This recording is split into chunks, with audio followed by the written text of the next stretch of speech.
नमस्कार दर्शक बंधु जय जगन्नाथ।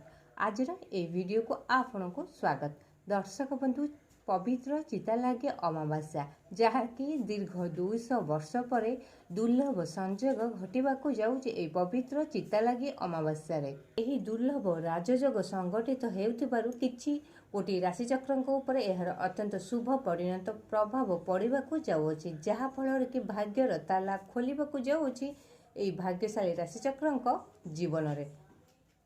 स्वयं माँ लक्ष्मी आशीर्वाद रहिबा सहित कुंडली रे बृहस्पति स्थिति अत्यंत मजबूत रहिबाकु जाउछि। आम हिंदू धर्म रे ए चिता लगी अमावास्या स्वयं प्रभु जगन्नाथ को सुनार चिता अर्पण करा जाए। एही दिन दी प्रभु जगन्नाथ को अत्यंत भाव में पूजा अर्चना करा जाई थाए। पवित्र अमावास्या श्रावण मासरे पड़ुथिबार एहाकु श्रावण अमावास्या बोली मध्य कहिथाउ।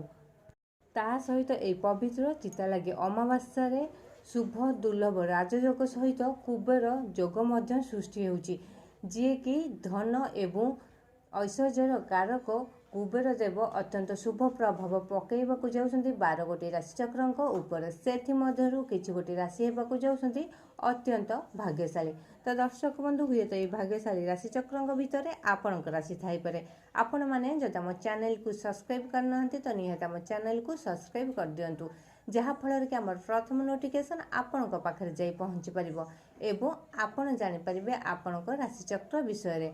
एबे आसन जानिबा प्रथम भाग्यशाली राशिचक्र विषय। प्रथम भाग्यशाली राशि होउछन्ती कर्कट राशि। कर्कट राशि व्यक्तिंकर अत्यंत शुभ समय चलवाक जाऊँचे पवित्र चिता लगी अमावास्या परठारु, जहाँकि स्वयं माँ लक्ष्मी शुभ आशीर्वाद आपण कुंडली अत्यंत शुभ प्रभाव पड़ुथिबारु आपणकर प्रतिटी कार्य शुभ एवं मंगलमय होगापाई जाउछि। दीर्घ दिन धरि अटकी समस्त कार्य आपणकर पूर्ण होगा सहित प्रतिटी मनस्कामना मध्य आपणकर पूर्ण होगापाई जाउछि। कोर्ट कचेरी माली मोकदमा समस्त राय आपण सपक्ष जीवारु आपण मन मध्य अत्यंत प्रफुल्लित रहिबो। ता सहित आपण जीवन में लगी रही दुख कष्ट समस्या सब अंत घटवा जाऊँगी। सुना परि चमकवाक जाऊँगी आपण जीवन। प्रतिटी कार्य सफलता पाइबा सहित समस्त मनस्कामना पूर्ण होगाक जाऊँगी आपण जीवन में। पवित्र चिता लगी अमावास्या समय चली पवित्र चिता लगी परठारु स्वयं माँ लक्ष्मी शुभ आशीर्वाद आपण कुंडली आपणकर प्रतिटी कार्य शुभ होगापाई जाऊँगी।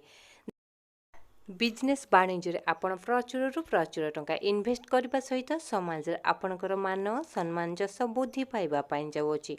चाकरी क्षेत्र में आपणकर प्रमोशन हो पारे। शिक्षा क्षेत्र में आपड़ जेकोसी एग्जाम बा इंटरव्यू दिंतु निश्चय सक्सेस पाइबे। जदि आपण कॉम्पिटिटिव एग्जाम देते निश्चय कृत कार्य लाभ करेंगे।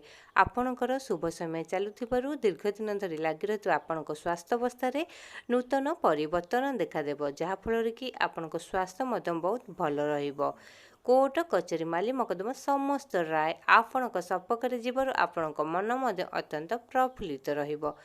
आर्थिक समस्या दीर्घ दिन धरी लगी रही से सब एवं दूरे जा अचानक धन प्राप्ति होबार जोग बनुची। आपण जीवन में धन आसबार मार्ग खोलवाक जाऊँगी स्वयं माँ लक्ष्मी शुभ आशीर्वाद।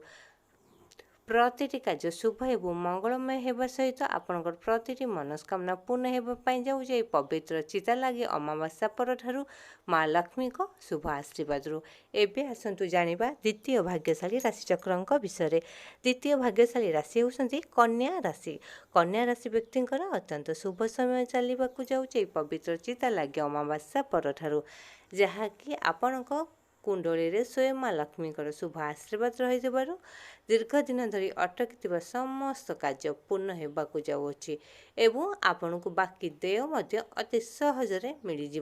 कोर्ट कचेरी माली मोकदमा समस्त राय आपण सपक्ष जीवार आपण मन अत्यंत प्रफुल्लित रहिबो। कष्ट समस्या सबु अंत घटवापाई जाऊँगी। भाग्य आपण को पूर्ण साथ देव। आशा ठारू अधिक आशाजनक फल आपण पाइपारती। सुना परी चमकवाक जाऊँगी आपण भाग्य।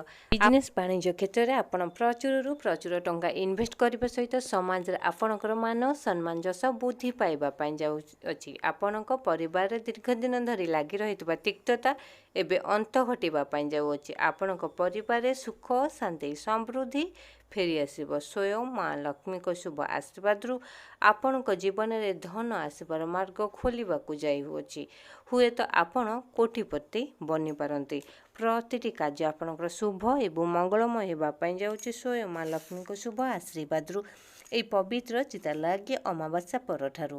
ଏବେ ଆସନ୍ତୁ ଜାଣିବା ଚତୁର୍ଥ ଭାଗ୍ୟଶାଳୀ ରାଶିଚକ୍ରଙ୍କ ବିଷୟରେ। ଚତୁର୍ଥ ଭାଗ୍ୟଶାଳୀ ରାଶି ହେଉଛନ୍ତି ଧନୁ ରାଶି। ଧନୁ ରାଶି ବ୍ୟକ୍ତିଙ୍କର ଅତ୍ୟନ୍ତ ଶୁଭ ସମୟ ଚାଲିବାକୁ ଯାଉଛି ଏହି ପବିତ୍ର ଚିତାଲାଗି ଅମାବାସ୍ୟା ପରଠାରୁ। ସ୍ୱୟଂ ମା ଲକ୍ଷ୍ମୀଙ୍କର ଶୁଭ ଆଶୀର୍ବାଦ ଆପଣଙ୍କ ରାଶିଚକ୍ର ଉପରେ ପଡ଼ିଥିବାରୁ ଆପଣଙ୍କର ପ୍ରତିଟି କାର୍ଯ୍ୟ ସଫଳତା ହେବ ଏବଂ କୋର୍ଟ କଚେରୀ ମାଲି ମକଦ୍ଦମା ସମସ୍ତ ରାୟ ଆପଣଙ୍କ ସପକ୍ଷରେ ଯିବାରୁ ଆପଣଙ୍କ ମନ ମଧ୍ୟ ପ୍ରଫୁଲ୍ଲିତ ରହିବ। ଆପଣଙ୍କର ଦୀର୍ଘ ଦିନ ଧରି ଲାଗି ରହିଥିବା ସ୍ୱାସ୍ଥ୍ୟାବସ୍ଥାରେ ନୂତନ ପରିବର୍ତ୍ତନ ଦେଖାଦେବା ସହିତ ଆପଣଙ୍କ ସ୍ୱାସ୍ଥ୍ୟ ବହୁତ ଭଲ ରହିବ।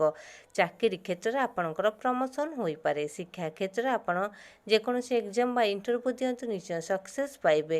ବିଜନେସ୍ ବାଣିଜ୍ୟ କ୍ଷେତ୍ରରେ ଆପଣ ପ୍ରଚୁରରୁ ପ୍ରଚୁର ଟଙ୍କା ଇନଭେଷ୍ଟ କରିବା ସହିତ ସମାଜରେ ଆପଣଙ୍କର ମାନ ସମ୍ମାନ ଯଶ ବୃଦ୍ଧି ପାଇବା ପାଇଁ ଯାଉଅଛି। ଦାମ୍ପତ୍ୟ ଜୀବନ ଆପଣଙ୍କର ସୁଖମୟ ହେବା ସହିତ ଆପଣଙ୍କ ଦୀର୍ଘ ଦିନର ତିକ୍ତତା ଏବେ ଅନ୍ତ ଘଟିବାକୁ ଯାଉଅଛି। ଆପଣଙ୍କ ପରିବାରରେ ସୁଖ ଶାନ୍ତି ସମୃଦ୍ଧି ଫେରିଆସିବ। ତା ସହିତ ଆପଣ ନୂତନ ଗୃହ ପ୍ରବେଶ କରିବାର ଯୋଗ ମଧ୍ୟ ବନୁଅଛି। ଆପଣଙ୍କର ଶୁଭ ସମୟ ଚାଲିଥିବାରୁ ଏହି ପବିତ୍ର ଚିତାଲାଗି ଅମାବାସ୍ୟାଠାରୁ ଆପଣଙ୍କର ଶୁଭ ସମୟ ଚାଲିବାକୁ ଯାଉଥିବାରୁ ପ୍ରତିଟି କାର୍ଯ୍ୟ ଶୁଭ ଏବଂ ମଙ୍ଗଳମୟ ହେବା ପାଇଁ ଯାଉଅଛି। ଏବେ ଆସନ୍ତୁ ଜାଣିବା ପଞ୍ଚମ ଭାଗ୍ୟଶାଳୀ ରାଶିଚକ୍ରଙ୍କ ବିଷୟରେ। ପଞ୍ଚମ ଭାଗ୍ୟଶାଳୀ ରାଶି ହେଉଛନ୍ତି କୁମ୍ଭ ରାଶି। କୁମ୍ଭ ରାଶି ବ୍ୟକ୍ତିଙ୍କର ଅତ୍ୟନ୍ତ ଶୁଭ ସମୟ ଚାଲିବାକୁ ଯାଉଅଛି। ସ୍ୱୟଂ ମା ଲକ୍ଷ୍ମୀଙ୍କ ଶୁଭ ଆଶୀର୍ବାଦରୁ ଏହି ପବିତ୍ର ଚିତାଲାଗି ଅମାବାସ୍ୟା ପରଠାରୁ ଆପଣଙ୍କ ଜୀବନରେ ଦୀର୍ଘ ଦିନ ଧରି ଅଟକିଥିବା ସମସ୍ତ କାର୍ଯ୍ୟ ପୂର୍ଣ୍ଣ ହେବା ସହିତ ଭାଗ୍ୟ ଆପଣଙ୍କୁ ପୂର୍ଣ୍ଣ ସାଥ ଦେବ। ଆଶାଠାରୁ ଅଧିକ ଆଶାଜନକ ଫଳ ମଧ୍ୟ ଆପଣ ପାଇପାରନ୍ତି। ଆପଣ ଯେକୌଣସି କାର୍ଯ୍ୟ କରନ୍ତୁ ନା କାହିଁକି ନିଶ୍ଚୟ ସଫଳତା ପାଇବେ। କୋର୍ଟ କଚେରୀ ମାଲି ମକଦ୍ଦମା ସମସ୍ତ ରାୟ ଆପଣଙ୍କ ସପକ୍ଷରେ ଯିବାରୁ ଆପଣଙ୍କ ମନ ମଧ୍ୟ ଅତ୍ୟନ୍ତ ପ୍ରଫୁଲ୍ଲିତ ରହିବ। ଚାକିରି କ୍ଷେତ୍ରରେ ଆପଣଙ୍କର ପ୍ରମୋସନ୍ ହୋଇପାରେ ଏବଂ ନୂତନ ଦରମା ମଧ୍ୟ ଆପଣ ପାଇପାରନ୍ତି। ଶିକ୍ଷା କ୍ଷେତ୍ରରେ ଆପଣ ଯେକୌଣସି ଏକ୍ଜାମ୍ ବା ଇଣ୍ଟରଭ୍ୟୁ ଦିଅନ୍ତୁ ନିଶ୍ଚୟ ସକ୍ସେସ୍ ପାଇବେ। ଆପଣଙ୍କ ଜୀବନରେ ଦୀର୍ଘ ଦିନ ଧରି ଲାଗି ରହିଥିବା ତିକ୍ତତା ଏବେ ଅନ୍ତ ଘଟିବା ପାଇଁ ଯାଉଛି। ପ୍ରତିଟି କାର୍ଯ୍ୟ ଶୁଭ ମଙ୍ଗଳମୟ ହେବା ପାଇଁ ଯାଉଅଛି। ସ୍ୱୟଂ ମା ଲକ୍ଷ୍ମୀଙ୍କ ଶୁଭ ଆଶୀର୍ବାଦରୁ ଏହି ପବିତ୍ର ଚିତାଲାଗି ଅମାବାସ୍ୟା ପରଠାରୁ। ତ ଦର୍ଶକ ବନ୍ଧୁ ଆପଣମାନଙ୍କୁ ଆମର ଏହି ଭିଡ଼ିଓଟି କେମିତି ଲାଗିଲା ନିହାତି କମେଣ୍ଟ ବକ୍ସରେ ଜୟ ମା ଲକ୍ଷ୍ମୀ ଲେଖି ଜଣାଇବା ସହିତ ଭିଡ଼ିଓଟିକୁ ଲାଇକ୍ କରନ୍ତୁ ଏବଂ ଚ୍ୟାନେଲଟିକୁ ସବସ୍କ୍ରାଇବ୍ କରନ୍ତୁ।